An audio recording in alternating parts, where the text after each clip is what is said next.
Bien, muchas gracias. Recibí a Cristo en el año 94, llegué a Viña, habían como la primera reunión que yo fui, habían como 6 personas, no había más que eso. Y desde ahí comenzó una búsqueda muy interesante de conocer a Dios. No voy a contar todo mi testimonio porque por razones de tiempo, ¿no? Pero quiero hablarles que para mí ha sido la imagen paternal de Dios fue suplida de una manera muy especial. Eh, sí les puedo contar de que mi papá murió cuando yo tenía 3 meses de edad. Mi mamá nunca rehizo su vida, es decir, mi papá y mi mamá era mi mamá. Entonces usted comprenderá que no tuve una imagen paterna y eso significó que más de algún conflicto, por decirlo así, se me generó. Y cuando llegué a la vida cristiana, para mí fue encontrar el padre que nunca tuve. ¿Sí? Dios suplió esa necesidad y ahí comenzó un crecimiento que hasta la fecha ha sido de una gran bendición. En el año 2000 yo estaba terminando de estudiar, yo trabajaba y estudiaba, tenía un ministerio a cargo de universitarios y tenía discípulos. Y yo siempre anhelaba en mi corazón el servir a Dios. No sé si a tiempo completo, hasta que en el año 2000 me proponen hacer misiones por un año. Y yo dije, bueno, para mí eso es algo muy interesante, yo quiero servir, amo al Señor. Si yo trabajando, estudiando, anhelaba servir al Señor y servía en la iglesia como Paulino, digo, a tiempo completo, esto es algo maravilloso. Entonces decidí dejar de trabajar y como había terminado de estudiar, decidí aceptar un año de misiones. Les tengo que contar que el primer año de misiones no fue difícil. De hecho, yo le conversaba, le escribía un correo en esos años que fue algo no complicado. De hecho, estaba haciéndole un correo electrónico, mandándole un mensaje a César que estaba en Guatemala. César fue mi padre espiritual que me compartió a mí de Jesús. Y estaba escribiendo ese mensaje, un mensaje largo, diciendo eso, ¿no? Que no había sido tan difícil. Y resulta que no terminé ese mensaje, porque después de un año la cosa empezó a cambiar, ¿sí? Fue allí donde Dios empezó a tratar mi corazón. Una etapa sumamente importante que en ese momento no lo entendía. Y con esta introducción quiero comenzar este tema. Quiero pedirle al Espíritu Santo que Él nos guíe en este momento. Les pido el favor de cerrar sus ojitos y abrir su espíritu y pedirle a Dios que en este momento abra su corazón. Dele la autorización a Dios. Dios espera su voluntad. Dios espera que abra su espíritu. Dios quiere hablarle en esta noche. Ven, Espíritu Santo. Tú eres omnipresente y estás en todas partes. Y tú estás en cada corazón que está dispuesto a recibirte. Yo te pido en este momento que tú nos ministres en el nombre de Jesús. Amén. Gracias a Dios que ese correo nunca lo envié, porque después de ese año Dios empezó a pulir de manera tan importante que yo me sentí muy humillado. Y lo que les voy a hablar hoy día es precisamente de eso, que uno, para ser bendecido por Dios, aún en una categoría mayor, vamos a ser pasados por un proceso de humillación. El que quiera realmente una bendición poderosa va a tener que prepararse para eso. Saber cómo Dios actúa, saber cómo Dios ministra el corazón y cómo Dios nos hace crecer es muy importante para que nosotros entendamos cuáles son los procesos. Muchos de nosotros nos hemos sentido cansados, a veces nos hemos sentido fatigados, confundidos, porque a veces no entendemos ciertos procesos. Pero en la Escritura Dios nos muestra una realidad distinta. Humillar significa reducir el orgullo de uno, es ser humilde. Y Dios humilla al que ama. Dios humilla al que ama. Todo hijo de Dios debe pasar por un proceso divino que se llama humillación. De lo contrario, no estará preparado para que Dios lo use en plenitud. Y yo le hago una pregunta, ¿usted quiere que Dios le use en plenitud? A ver si levantan las manos, no los puedo escuchar, pero todos queremos ser bendecidos por Dios. Y nosotros hemos sido personas que hemos sido enseñados en una sociedad donde la sociedad nos muestra una vida totalmente distinta, donde yo tengo que ser grande, donde yo tengo que valer mucho más. Y cuando entramos en la vida cristiana nos damos cuenta que Dios actúa de otra manera, ¿sí? Cuando uno es chico y uno hace un baile, ay, los padres nos levantan, ¿no? Y está bien cuando uno es chico, pero cuando somos grandes nos cuesta o nos resistimos a pasar por el proceso de humillación. El pueblo de Israel muestra precisamente el proceso de crecimiento de un cristiano. Para los más nuevitos, debemos saber que Egipto equivale al mundo. Moisés es una figura que de alguna forma fue un salvador, ¿verdad? Que Dios lo usó y es la imagen, digamos que, o simbólicamente, de Jesús, de un cristiano. Y el proceso del desierto es el proceso de santificación y que para pasar por ese proceso de santificación yo voy a tener que pasar por la humillación. Y el pueblo de Israel pasó por ese dolor, tuvo que pasar. Al principio, claro, el pueblo de Israel estuvo alrededor de 400 años en Egipto, específicamente 430 años en Egipto. No vamos a entrar cómo llegó ahí, pero el pueblo de Israel llegó como un héroe, pero después ellos llegaron, fueron transformados hasta el punto de tratarlos como un esclavo. Y esa era la condición. Y ellos empezaron a sufrir como esclavos, porque los egipcios lo veían ellos como una gran amenaza por la multiplicación que había en ellos. Pero vamos a ver que el dolor que ellos empezaban a experimentar no movió a Dios. Y hay algo que les voy a pedir que todos repitan conmigo. El dolor no mueve a Dios.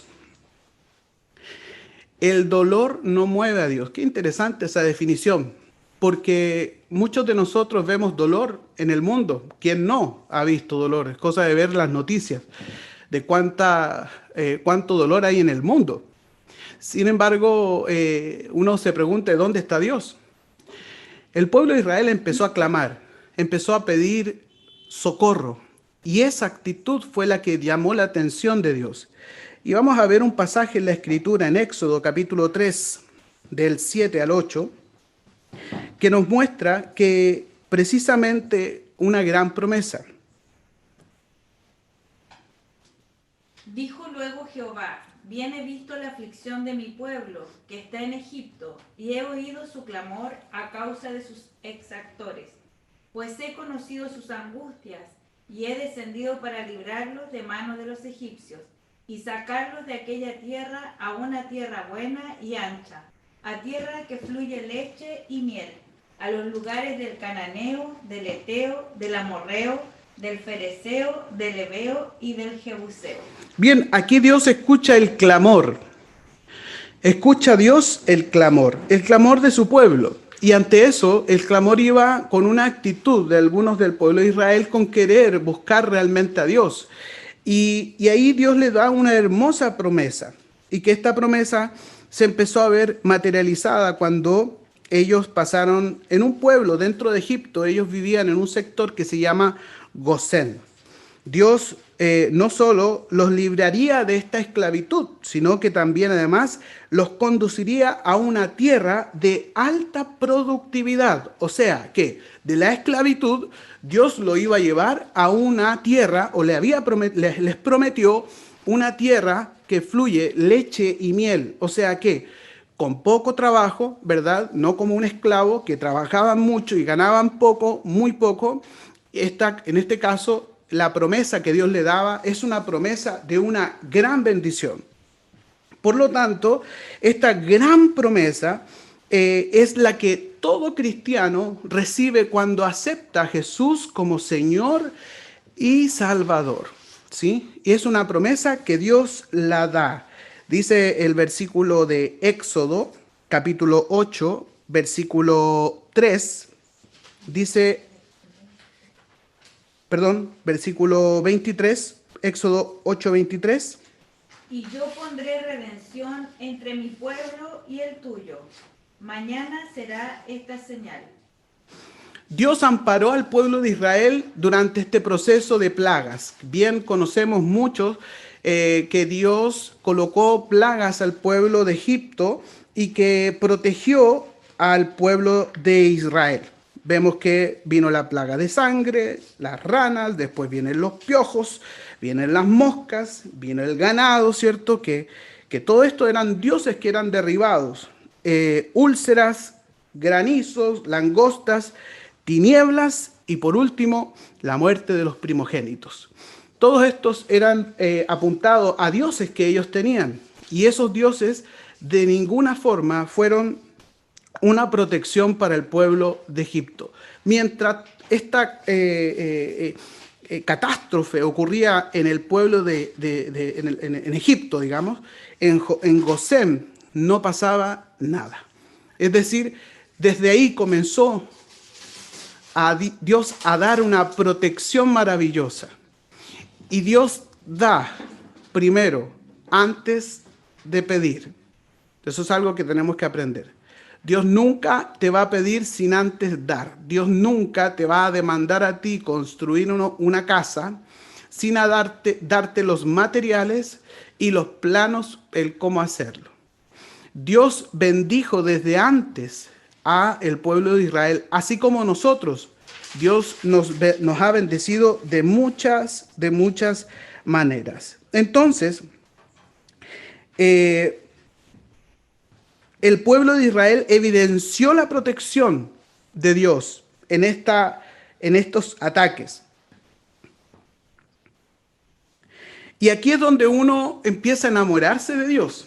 Yo por eso le digo, los primeros años para mí fue un deleite. O sea, yo a veces terminábamos de estudiar y faltaba un profesor, yo me iba al distrito y me encontraba con una reunión de damas, me encontraba con una reunión de jóvenes, me metía a cualquier reunión. ¿Por qué? Porque para mí era eso. Y mi tiempo era estar en la iglesia, estar en el ministerio. Y después cuando decidí servir a Dios, dije, sí, Dios me va a dar. Y Dios me dio. De hecho, yo fui muy regaloneado por Dios. El igual que usted, porque aquí no es solamente yo. Todos hemos sido bendecidos por Dios. Y por eso es que digo que primero Dios te da. Jamás Dios te va a demandar algo sin primero darte a ti las herramientas para hacerlo. ¿Sí? Entonces, en Éxodo capítulo 17, versículo 1, empieza el trato. ¿Por qué? Porque ellos empezaron salieron de Egipto y en ese trayecto de que salieron hasta llegar, ¿cierto?, a una ciudad que se llama Refidín, ¿cierto? Pasaron 30 días. Ellos se fueron abastecidos con ropa y oro y llegaron ahí con gritos de júbilo, con alabanza por haber visto el milagro de Dios. Y dígame una cosa, ¿quién no le ha dado gracias a Dios por un milagro? Por algo que usted ha visto en su vida. Dan ganas de alabarlo, dan ganas de cantar, brota del corazón. Y esa fue la expresión de el pueblo de Israel. Yo también, para mí era servir a Dios, para mí era una alegría hacerlo, era algo muy bueno. Era de los que primero llegaba y era de los últimos que salía. ¿Por qué? Porque era mi forma de agradecerle a Dios por lo que Él me había dado. Pero la cosa no termina ahí. El costo que yo había pagado para eso era poco. Y quiero que repita esto conmigo para que se le grabe. La salvación es gratis, pero la santidad tiene costo. ¿Lo entendió? La salvación es gratis. De hecho,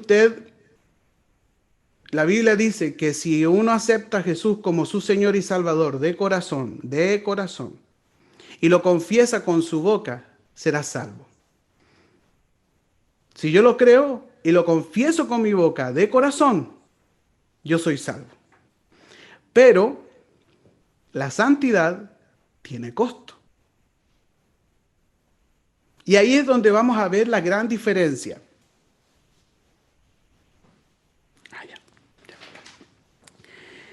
Ahí vamos a ver la gran diferencia.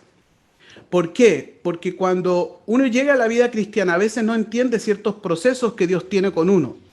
Y claro, al principio nos sentimos tremendamente cautivados por el amor de Dios, porque Él nos aceptó no mereciendo nada, ¿sí? Según su presciencia, o sea, antes de Él ya nos conocía y Él nos amó. Y nos ha dado muchas bendiciones, pero yo tengo que entender que hay un proceso que yo tengo que vivir y aquí es donde comienza una tremenda travesía el pueblo de Israel.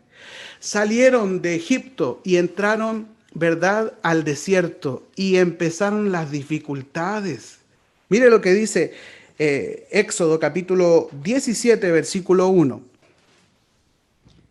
Toda la congregación de los hijos de Israel partió del desierto de Sin por sus jornadas, conforme al mandamiento de Jehová, y acamparon en Refidim, y no había agua para que el pueblo bebiese. No había agua, ¿cierto? Y aquí empezaron las críticas. O sea, todo estaba bien mientras tenía todo. Pero aquí vamos a ver por qué Dios lo hace. No es porque Dios sea malo, sino que a través de las dificultades salen cosas muy oscuras de nuestro corazón. Cuando las cosas no funcionan como uno espera. En el mundo nos han enseñado a aferrarnos a cualquier cosa del mundo para salir del paso, ¿verdad? Si tengo problemas financieros, voy al banco. Si tengo problemas con alguien, hay que vengarse, ¿verdad? Un día a mi hijo le dicen en el colegio, si un compañero te pega, porque yo le he dicho que no golpea a nadie, no pelee, sino que vaya y acuse a la profesora. Y la profesora de jardín, el año pasado, le dice,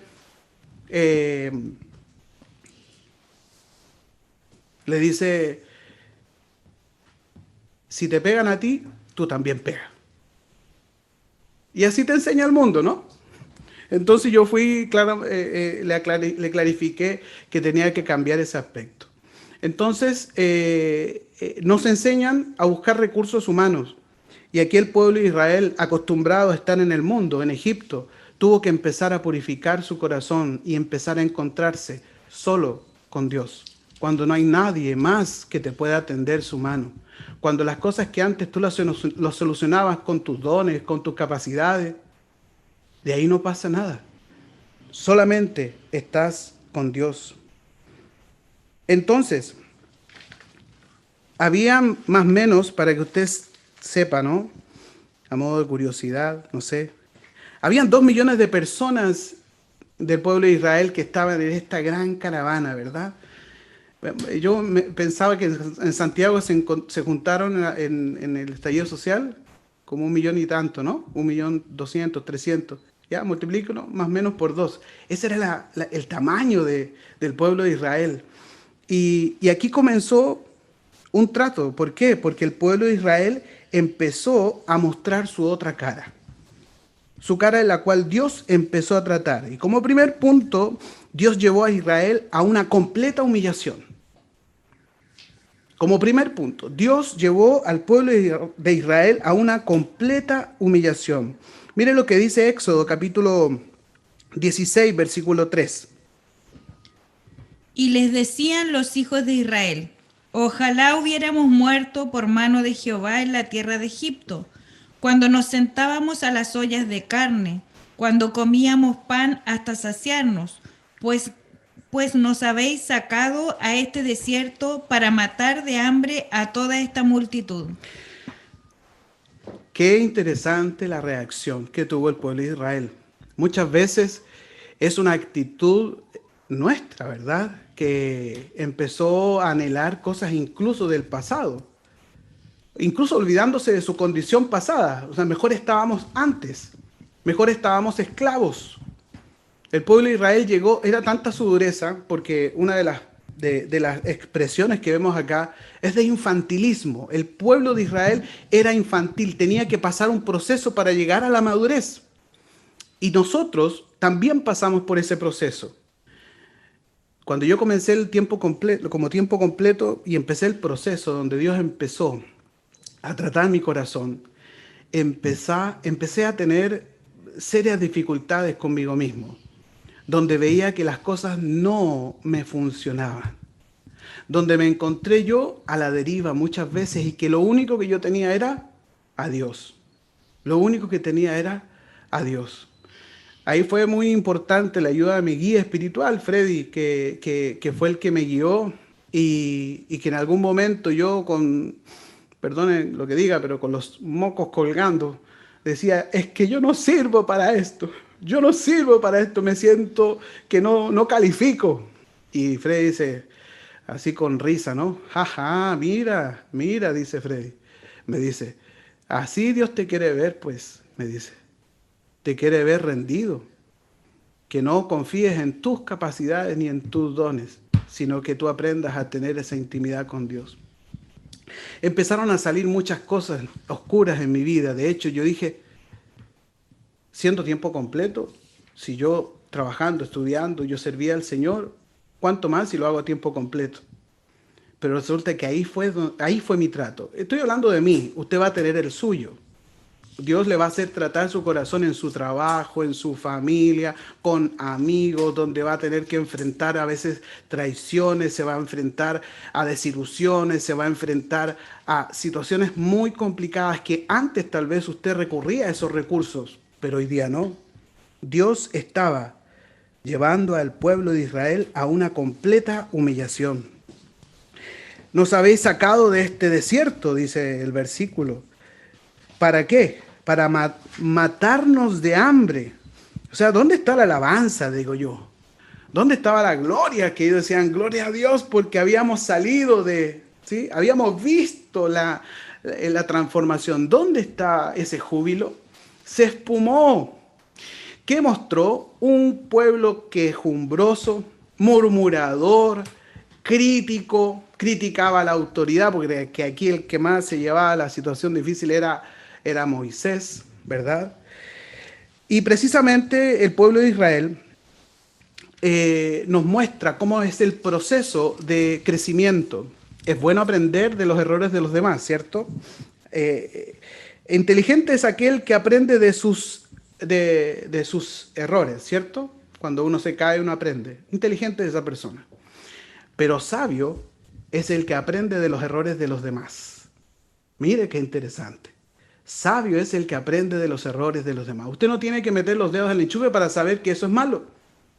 Si vio que otro se puso crespo y se puso negro y explotó, ya para qué hacer uno, ¿verdad? Uno a veces hasta puede ver el YouTube y ve que uno queda carbonizado y listo, ¿verdad? Uno no tiene por qué aprender de malas experiencias. Y así lo dijo el apóstol Pablo, viendo las situaciones críticas o malas reacciones que tenía el pueblo de Israel, citó, ¿verdad?, en el Nuevo Testamento esta misma expresión y dijo así el apóstol Pablo en 1 Corintios 10 del 6 de versículo 6 y después el 10. Mas estas cosas sucedieron como ejemplo para nosotros, para que no codiciemos cosas malas como ellos codiciaron. Después el versículo 10. Ni murmuréis como algunos de ellos murmuraron y perecieron por el destructor. Bien, aquí vemos que el apóstol Pablo saca a relucir esto, o sea, él estaba aprendiendo con los errores de los demás. Y Dios nos muestra la Biblia tan natural, de hecho la Biblia muestra situaciones muy vergonzosas que ocurrieron. Son los errores que nosotros tenemos que aprenderlos ahí en la Escritura y no tener que cometer esos mismos errores. Vamos a ganar mucho tiempo con eso. Entonces, en primer lugar, tenemos que decir que Dios llevó al pueblo de Israel a una extrema humillación, donde ellos no podían agarrarse de nada ni de nadie. Y cuando usted se sienta así, tiene que saber que Dios los está llamando a primero a humillar su corazón.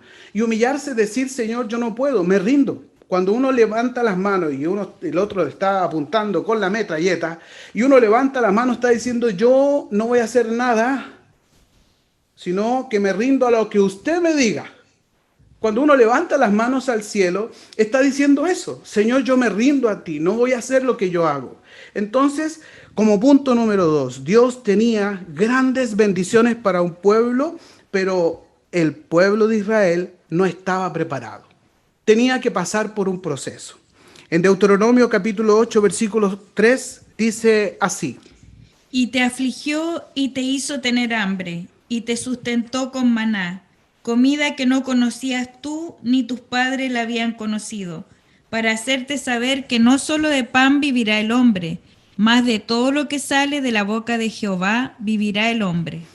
De toda palabra de Jehová vivirá el hombre. Entonces, aquí vemos en el versículo 3 que parte diciendo, sí, te humilló.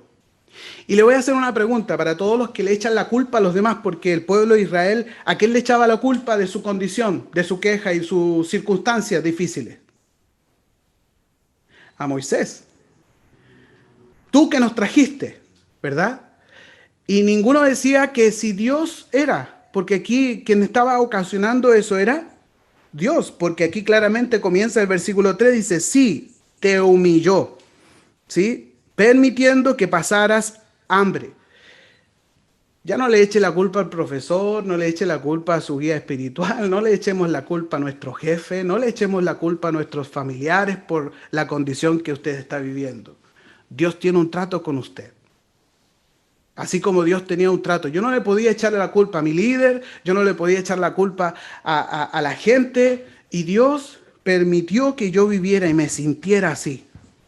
Y después dice, te hizo pasar hambre. Acá en Chile esto no se ve porque en realidad hambre acá, la gente no se muere de hambre, se muere de otras cosas, pero hambre no. Pero en esos años la gente sí se podía morir de hambre. Eso acá en Chile, con toda la costa que uno tiene, el que tiene más hambre, si uno tiene mucha hambre, va, pesca un pez, ¿cierto? Y después se convierte en un pescado y se hace un rico asado de pescado. O sea, acá en Chile es difícil que uno muera de hambre, pero sí tenemos hambre de otras cosas. Y sí hay aspectos en nuestra vida que Dios nos va a hacer vivir, que nos falta. En Deuteronomio capítulo 8, versículo 8, el pueblo de Israel evidenciaba que él no estaba preparado. Perdón, capítulo 8, versículo 2. Gracias, mi amor. Y te acordarás de todo el camino por donde te ha traído Jehová tu Dios estos 40 años en el desierto, para afligirte, para probarte, para saber lo que había en tu corazón, si habías de guardar o no sus mandamientos. ¿Para qué? Dice, te hizo pasar hambre, ¿verdad? Te acordarás. Dice 40 años en el desierto, para afligirte, para probarte, para saber lo que había en tu corazón. Mire qué interesante. Dios nos muestra a nosotros. ¿Y por qué nos tiene que mostrar a nosotros? ¿Por qué Dios nos hace y nos cambia así de buenos? A veces hacemos oraciones infantiles, Señor, quítame la debilidad. No, es algo que yo tengo que renunciar. ¿Sí? ¿Quién sabe, y levante la mano por favor, que tenemos un Dios poderoso? ¿Sí o no? Me atrevo a decir que todos. ¿Y quién sabe que tenemos un Dios que todo lo puede? ¿Dios todo lo puede? A ver. Bien, vamos a decir que la respuesta correcta es no. Dios es todopoderoso, eso es un principio divino, pero Dios no todo lo puede. ¿Por qué? Por su naturaleza. Dios se autolimitó. Él se autolimitó y generó que cada uno de nosotros decidiera. Y por eso es que Dios hace pasar por ciertas situaciones, porque quien tiene que renunciar soy yo. Cuando las cosas salen bien, yo no me doy cuenta, no soy consciente de mi situación. Y ese es el problema. Cuando pasamos por dificultades, sale muchas veces cosas muy oscuras y que nos avergüenzan. Yo me avergoncé de mí mismo. Yo decía, yo no puedo pasar por esto. Yo estoy sirviéndole al Señor y estoy haciendo esto. No soy digno de estar en este lugar. Y con el tiempo yo me di cuenta que era el proceso que Dios estaba sacando. ¿Por qué? Porque yo viví por muchos años de apariencia.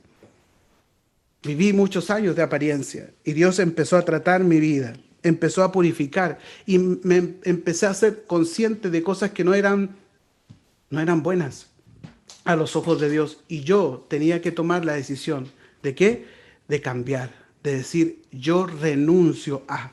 Porque Dios no puede violar nuestra decisión. Por eso es que Dios no todo lo puede, porque Dios se autolimitó. Dios espera que nosotros digamos, yo renuncio a la avaricia, yo renuncio a la inmoralidad, yo renuncio a... En Apocalipsis, que es un pasaje que la gran mayoría conocemos, dice, he aquí yo estoy a la puerta y llamo. Él no dice yo llamo y entro.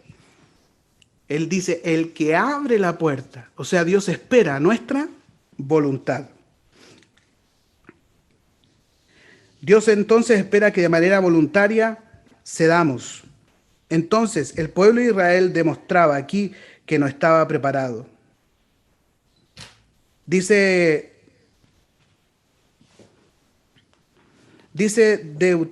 Deuteronomio, capítulo 8, del 7 al 17.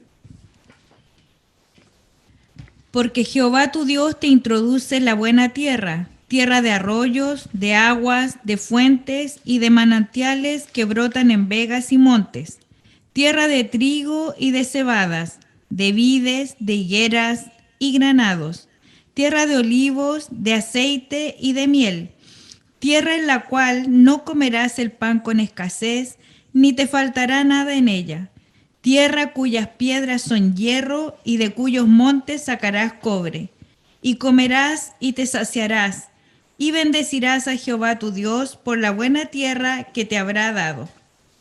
Cuídate de no olvidarte de Jehová tu Dios para cumplir sus mandamientos, sus decretos y estatutos que yo te ordeno hoy. No suceda que coma y te sacies y edifiques buenas casas en las que habites, y tus vacas y tus ovejas se aumenten, y la plata y el oro se multipliquen, y todo lo que tuvieres se aumente, y se enorgullezca tu corazón, y te olvides de Jehová tu Dios, que te sacó de tierra de Egipto, de casa de servidumbre, que te hizo caminar por un desierto grande y espantoso, lleno de serpientes ardientes y de escorpiones, y de sed, donde no había agua, y él te sacó agua de la roca del pedernal, que te sustentó con maná en el desierto, comida que tus padres no habían conocido, afligiéndote y probándote para a la postre hacerte bien. Y digas en tu corazón, mi poder y la fuerza de mi mano me han traído esta riqueza. El pueblo de Israel no tenía la capacidad de estar recibiendo una bendición semejante. Tenemos aquí una hermosa promesa que iba a ser un lugar donde iba a fluir leche y miel. Y es precisamente la bendición y la promesa que Dios nos muestra, que Dios nos da. Y que nosotros tenemos que prepararnos para aquello. Por eso es que el pueblo de Israel entró en un proceso donde Dios permitió que el pueblo de Israel fuera humillado. Entonces, el pueblo de Israel no estaba preparado. Necesitaba de su propia voluntad ellos dependieran de Dios. Porque ¿sabe cuál era el problema del pueblo de Israel? Que ellos no dependían de Dios. Y eso a mí en lo personal me habló mucho. Yo fui una persona desde muy pequeño que tuve que trabajar duro. Mi mamá, una asesora del hogar, tuvo que trabajar y para criar 3 niños. Y no fue fácil. Yo desde muy temprano en mi edad empecé a trabajar y, y eso generó en mí un problema, que empecé a depender mucho de mí, de mis capacidades, de mis talentos, de mis esfuerzos, de mi esfuerzo principalmente. Y cuando entré en este proceso, ninguno de esos esfuerzos eran válidos. ¿Por qué? Porque Dios me enseñó a depender de Dios. El problema que yo tenía era que no dependía de Dios, dependía de mis capacidades. ¿Usted depende de Dios? Se nota cuando una persona no depende de Dios. La persona que no depende de Dios no ora, porque ya se sabe el camino. No ora cuando sale de su hogar. No se encomienda a Dios cuando hace un trabajo que a lo mejor hace 20 años que ya lo realiza, porque él ya lo sabe, depende de sí mismo, no depende de Dios. Una persona que no depende de Dios se nota porque no busca a Dios sino hasta cuando está la soga en el cuello. Ahí pide cadena de oración. Se nota la autosuficiencia. Solo, como punto número 3, solo de pan vivirá el hombre, dice la Escritura. Más de todo lo que sale de la boca de Jehová. El alimento que ellos tenían que buscar y anhelar era precisamente esto, el pan de Dios. El pan de Dios, el alimento de Dios. Cuando nos presentamos y nos sentimos débiles, es ahí donde tenemos que buscar a Dios. Es ahí, en el mundo se dice, estoy entre la espada y la pared. ¿Sí? ¿Ha escuchado eso? La espada, digámoslo así, podríamos decir que es el diablo, pero la pared es Dios. Lo único que me queda es depender de Él. Y ese ejercicio requiere de personas que trabajen en depender de Dios. Y por último, Jesús es toda la palabra que procede de Dios. Ese es el alimento que uno necesita. Dice el versículo de Juan capítulo 1, dice, en el principio era el verbo y el verbo era con Dios y el verbo era Dios. Y en el versículo 14 dice, y aquel verbo fue hecho carne y habitó entre vosotros y vivimos su gloria, y vimos su gloria como la del unigénito del Padre. ¿Cuánto del verbo se hizo carne? Todo. ¿Sí? Porque él habita corporalmente, dice Colosenses 2:9, toda la plenitud de la deidad, en quien nosotros tenemos el pan y el alimento, es en Jesús. Cuando ya los recursos no están, cuando la enfermedad se nos ha venido encima, cuando ya, justo cuando yo necesitaba, nuestro guía espiritual no me llamó, o cuando yo lo llamé, estaba ocupado, es porque Dios te está llamando a su presencia. Yo estoy muy agradecido de César Romero, un misionero que hoy día está a tiempo completo en Guatemala, porque él me guió en los primeros pasos y estuvo muy bien. Cuando él se fue, yo sentí un gran vacío. Y obviamente que me dirigía, estaba dirigido por Freddy, y Freddy después pasó a ser mi líder directo, y obviamente Freddy no tenía todo el tiempo que tenía César. En ese tiempo César era soltero, usted comprenderá que había más disposición, estudiábamos juntos, salíamos juntos, íbamos a la playa, etcétera, pero después ya no, él no estaba. Y Dios lo permitió así. Dios lo permitió. ¿Para qué? Para que ya era el momento en que yo dependiera de Dios. Y ese fue otro proceso, otro nivel que Dios me llevó. Y por eso es que nosotros tenemos que valorar el proceso de humillación. Tengo muchas cosas que contar, pero por tiempo no puedo. Situaciones en las cuales yo fui humillado y que Dios lo permitió para que yo no mirara más mis capacidades. Y Dios no lo va a hacer distinto con usted.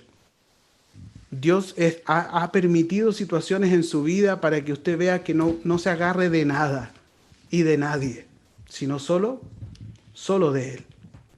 Y entienda que ese proceso a usted le hará crecer, ese tiempo le hará madurar. Y que podamos decir, como el apóstol Pablo en Gálatas capítulo 2, versículo 20.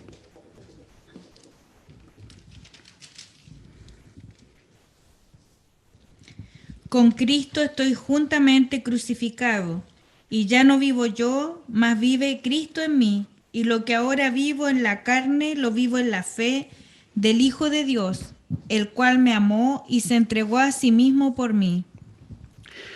Para ir finalizando, Pablo aprendió a morir a diario para llegar a la plenitud de Cristo. La clave de Pablo era ya no yo, más Cristo. Yo menos, Cristo más. Cuando usted se vea en una desesperación, que lo único que le queda es orar, haga ese ejercicio, no teniendo que llegar a la desesperación. O bien, ocupe esa angustia que le está generando ese problema, esa dificultad. A lo mejor usted se está enfrentando hoy día a la muerte, se está enfrentando a enfermedades, está viendo familiares que están entrando en situaciones muy dolorosas, y es precisamente ese sentimiento de vulnerabilidad que me hace no depender de mí, sino del Rey de Reyes, del Señor de Señores. Para ir viendo, Dios te saca de Egipto, del mundo, te da una gran promesa, entras en un proceso de formación, donde este proceso de formación va a depender tu bendición. Todo el proceso primero es gratis, pero la santidad tiene costo. ¿Por qué? Porque yo tengo que morir a mis deseos, y la Biblia habla mucho de eso, ¿sí? Que no toma mi cruz, ¿verdad? Esfuérzate y sé valiente, ¿verdad? Está hablando del esfuerzo. Tú, como buen soldado de Jesucristo, sufre las penalidades, ¿verdad? ¿Sí? Entonces, todo eso nos lleva a una palabra, que es morir. Morir a la venganza, morir a la avaricia, morir a la inmoralidad, morir. Si yo muero, voy a subir de nivel. Por eso es que vemos cristianos, ojo, que creen en Cristo, pero que están en una miseria. Y no porque han recibido a Cristo, sino porque no han producido no han querido pasar por ese proceso de santificación. Viven echándole la culpa al profesor, al líder, a la circunstancia, al jefe. Viven echándole la culpa a los demás y no se hacen responsables de su condición. La humildad es un concepto que nosotros tenemos que aprender. Yo le voy a invitar a orar, a que valoremos el proceso, que valoremos esta instancia en la cual Dios nos ha llevado ¿a qué? A despojarnos de nuestra antigua naturaleza, así como le tocó al pueblo de Israel morir y aprender a depender de Dios. Aprender a depender de Dios si usted quiere subir de nivel. Yo le hago una pregunta, ¿usted quiere subir de nivel? A ver, la manito, ya que no los puedo escuchar. Qué entusiasmo, ¿ah? Qué entusiasmo. Ay, manitos, no. A ver. Ay, ahí sí, ahí sí, ahí sí. Todos queremos bendición, así que a mí no venga a decir que no. ¿Sí? Todos queremos bendición, yo la quiero también. Pero hay algo que usted también tiene que saber, que para eso hay que morir. Morir a lo que Dios no le agrada. Mientras más verdad de Dios usted entienda, mientras más palabra de Dios usted internalice en su corazón, más se dará cuenta. ¿Sabe que cuando el pueblo de Israel fue confrontado a la humillación primera, ellos no se daban cuenta? porque lo que hace el orgullo enceguece. Y no se daban cuenta de su propia condición. Dios es muy sabio. Y Dios, sin yo conocer su condición, yo sé que Dios a usted le ha hecho pasar algo que la cual usted no ha podido solucionar. Pero es eso, precisamente la cual Dios espera que usted se humille, que usted busque a Dios, que se rinda. A todos nos toca, de los más antiguos hasta los más nuevitos, en diferentes niveles, pero nos toca. Y nos hace depender de Dios. Y eso es bueno. Para finalizar, esta semana me tocó sacar a mi hijo porque ellos tienen permiso para salir y yo lo estoy llevando a unas ramplas que andan en bicicleta. Él no es experto ni nada, estamos aprendiendo, ¿verdad? Y él estaba subiendo y le estaba demostrando lo bien que lo estaba haciendo hasta que de repente se va y yo lo quiero ayudar y de pronto los dos nos sacamos la mugre. Yo llegué al suelo entre mi pompa que me dolía y el grito de Matías. Y yo le dije, hijo, es bueno que nos caigamos. Y él me miró y me dijo, ¿qué? Me dice, ¿cómo que es bueno caerse? De ahí te voy a explicar, hijo. Pero las caídas nos ayudan a ser prudentes a futuro. Las caídas y los dolores que quedan nos hacen ser sabios y decir muchas veces por ahí no es. Es el momento de pedirle a Dios su presencia. Vamos a orar en función del Salmo 119. Incline su cabeza, por favor. No quiero de ninguna manera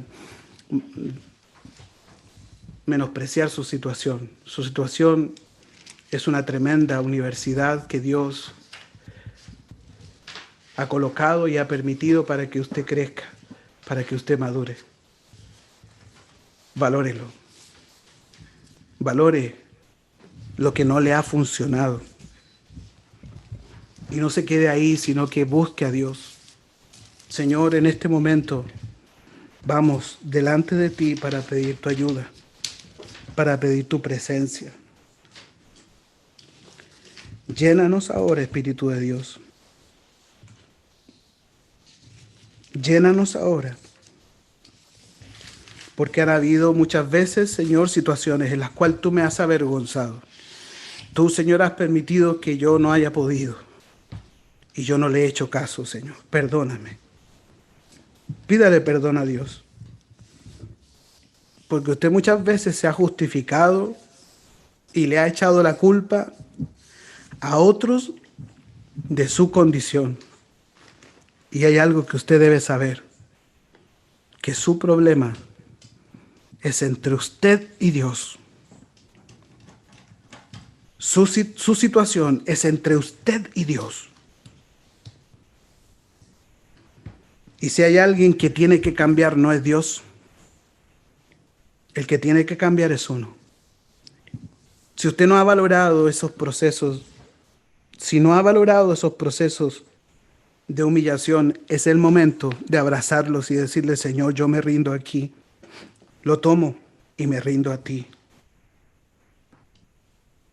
Como dice, Señor, el Salmo 119, versículo 71. Bueno me es haber sido humillado para que aprenda tus estatutos. Señor, yo no te puedo engañar porque tú sabes quién soy en la intimidad. Tú sabes quién soy en lo secreto. Yo no te puedo engañar a ti. Tú sabes mi realidad. Y perdóname porque muchas veces he hecho evasiones, he evadido esa responsabilidad de cambiar y reconocer lo que no está bien en mí. El proceso que vivió el pueblo de Israel, Señor, hoy me ministra. He huido a la humillación, Señor, porque he aprendido en el mundo que me tengo que defender humanamente, buscando recursos humanos. Y hoy he aprendido algo nuevo. Tal vez usted ha escuchado esta palabra muchas veces, pero Dios, así como a mí, nos quiere ministrar y nos quiere hacer ver que Dios algo quiere decirnos. Hay una persona maravillosa que revela la verdad en nuestro corazón. Esa persona es el Espíritu Santo, quien no busca gloria, sino que busca glorificar a Cristo. Él sabe lo profundo de Dios y conoce lo profundo de nuestro corazón. Y si nosotros voluntariamente le pedimos que Él escudriñe nuestros rincones más profundos, Él lo hace con muchas ganas. Y este es el momento de pedirle a Dios que Él examine el corazón. Señor, examina mi alma. Examina esas cosas que están en mi inconsciente, en mi subconsciente, que yo no logro ver ni logro entender. Que la gloria del Espíritu, la unción del Espíritu Santo traiga en este momento poder sobrenatural,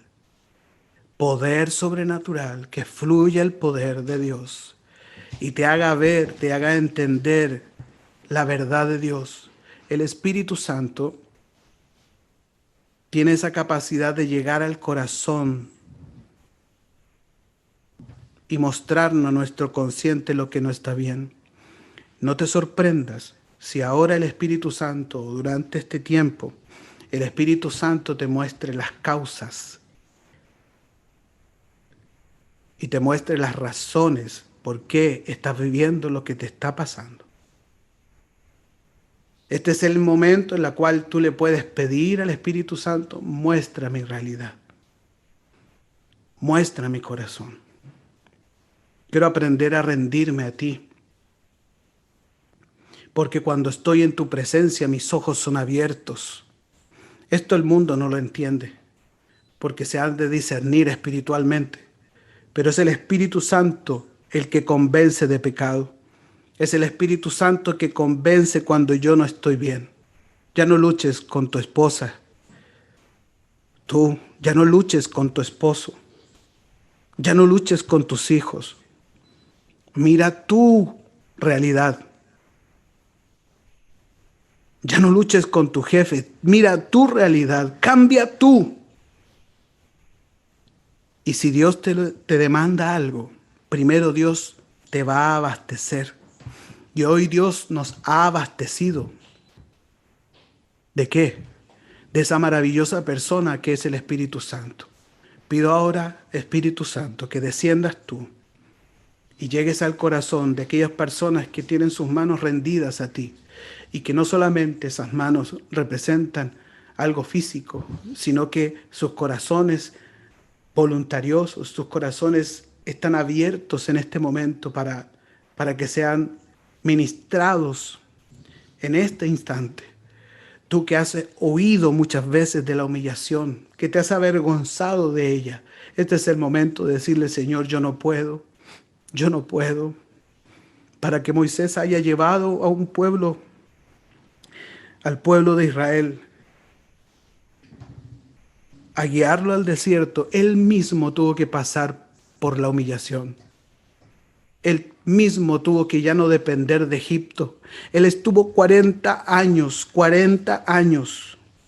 siendo adoctrinado por el mundo. Y precisamente Dios permitió que otros 40 años estuviera derribando toda la manera equivocada. Por eso es que Dios a él le dio el privilegio de dirigir a un pueblo. Porque él se mostró débil delante de Dios. Porque cuando uno es débil,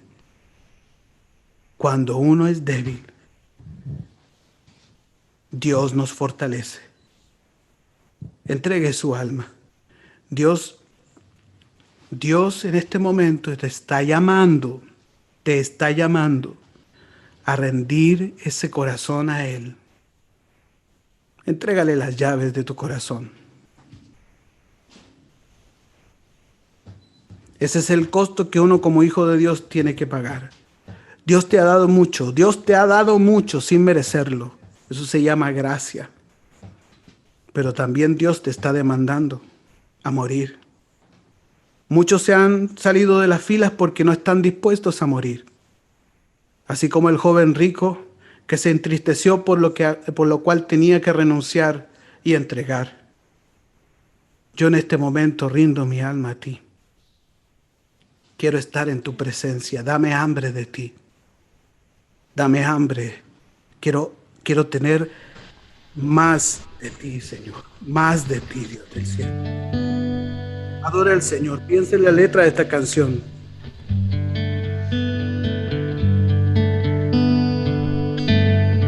Por un momento en tu presencia,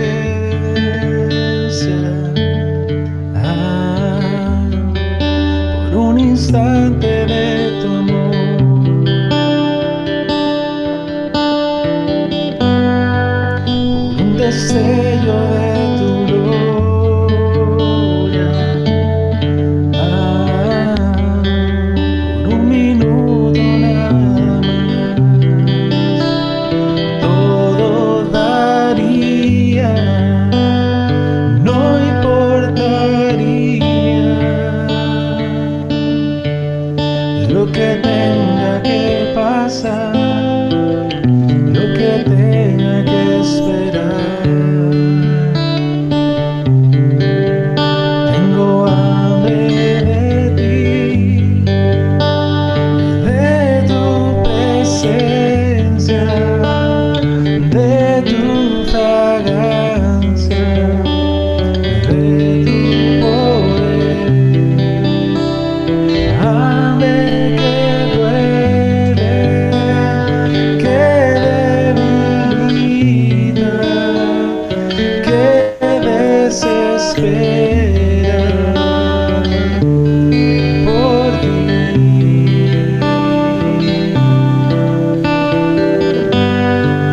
Por un momento en tu presencia,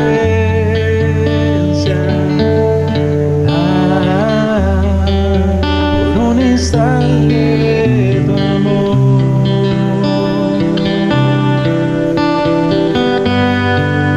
por un destello de tu gloria,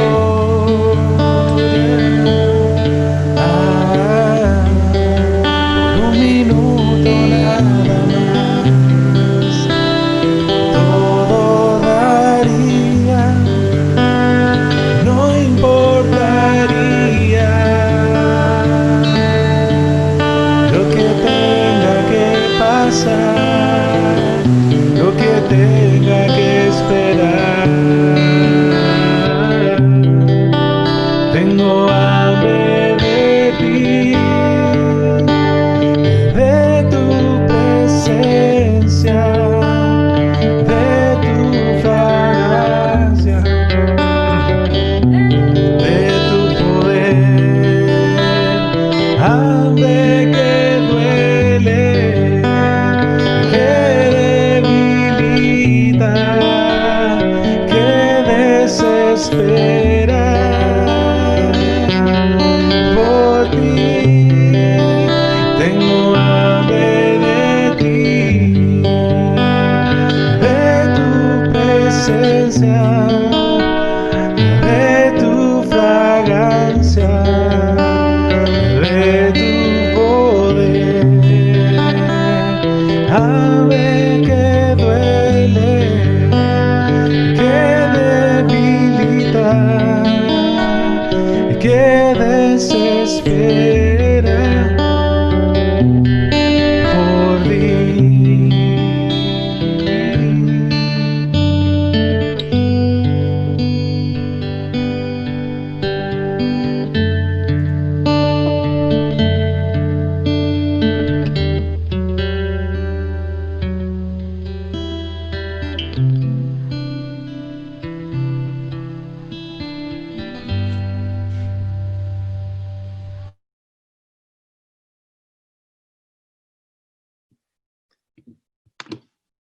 Seba, no te escuchamos.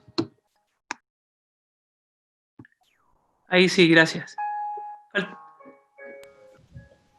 Ahí sí. En este momento oramos para que tu presencia, Señor, esté sobre nosotros, porque Jehová tu Dios te introduce en buena tierra, tierra de arroyos, de aguas, de fuentes, de manantiales que brotan de vegas y montes, tierra en la cual no comerás el pan con escasez, ni te faltará nada en ella.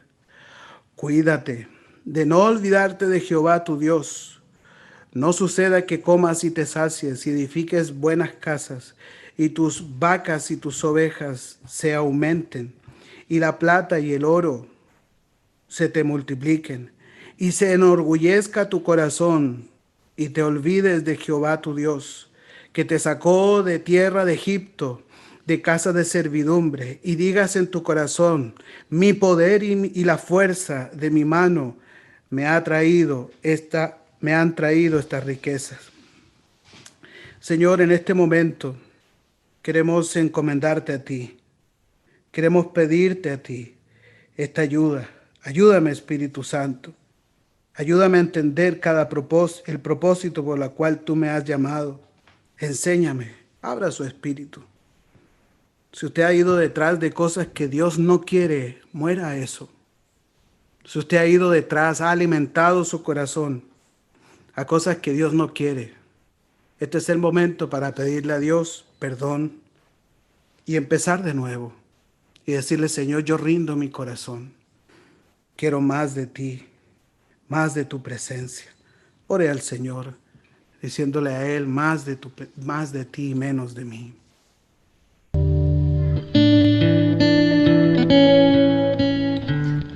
Más de ti, menos de mí. Te ruego que hagas así. Más de ti, menos de mí.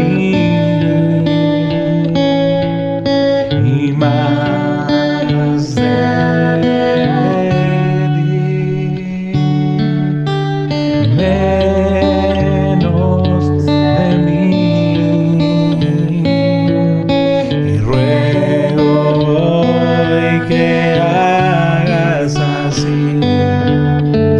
Más de ti, menos de mí. Como la semilla que para brotar tiene que morir. Todo plan en mi corazón lo rindo hoy por seguirte a ti. Oh, más de ti, menos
hable con Dios, hable con Él, hable con Él.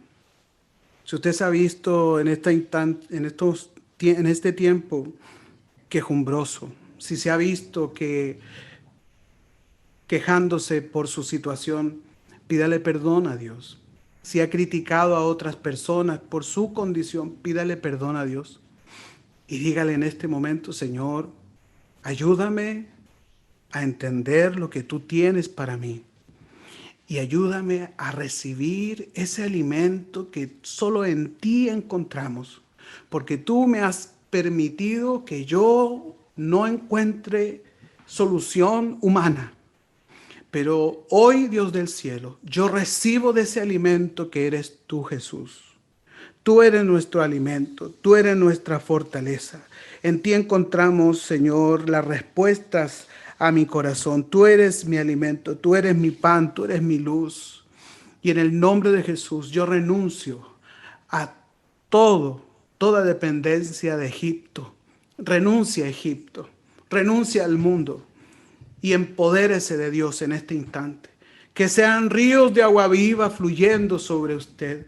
Que cada persona reciba esa bendición de lo alto. Que cada persona reciba del poder del Espíritu Santo. Haga un compromiso delante de Dios en este instante. Depende de esto la bendición. Depende de su corazón, de lo que usted va a hacer. La bendición. Las puertas se abren si hay cambios en nuestras vidas. Si usted ha sufrido, no es motivo para que Dios actúe. El sufrimiento no mueve a Dios. Un corazón rendido, humillado, mueve a Dios. Mueve a Dios. Decida en este instante rendirse a Dios. Decida en este instante rendirse a Dios. Y ya no echarle la culpa a otros. Decirle: Dios, yo me rindo a ti. Me rindo a ti. Jesús, tú eres nuestro alimento. Tú eres nuestro pan. Y hoy día recibimos de ese alimento. Recibimos de ese alimento. Haga un compromiso de hacer un estudio de su palabra. Encontraremos la libertad. Si usted sabe, cuando estudiemos su palabra, cuando la entendamos. Hoy estamos haciendo eso. Pero es algo que tiene que prolongarse día a día. Haga ese compromiso delante de Dios. De conocer realmente a Dios. Y cuando usted conozca lo que Dios le dice, usted decidir definitivamente decir: no voy a seguir igual. Yo renuncio, Dios.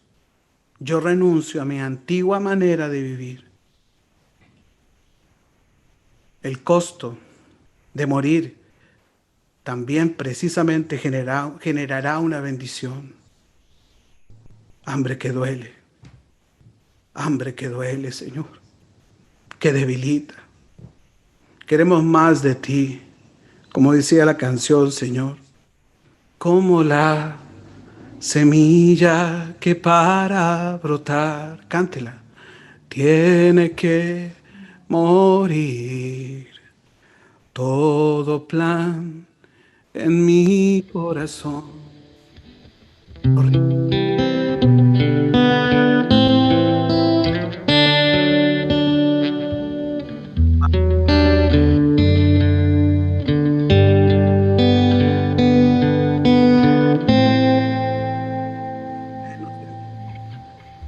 Menos de mí.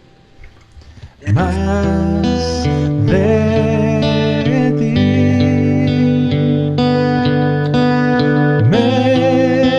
menos de mí. Ruego hoy que hagas así. Más de ti, menos de mí. Y como las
aplauso fuerte al Señor.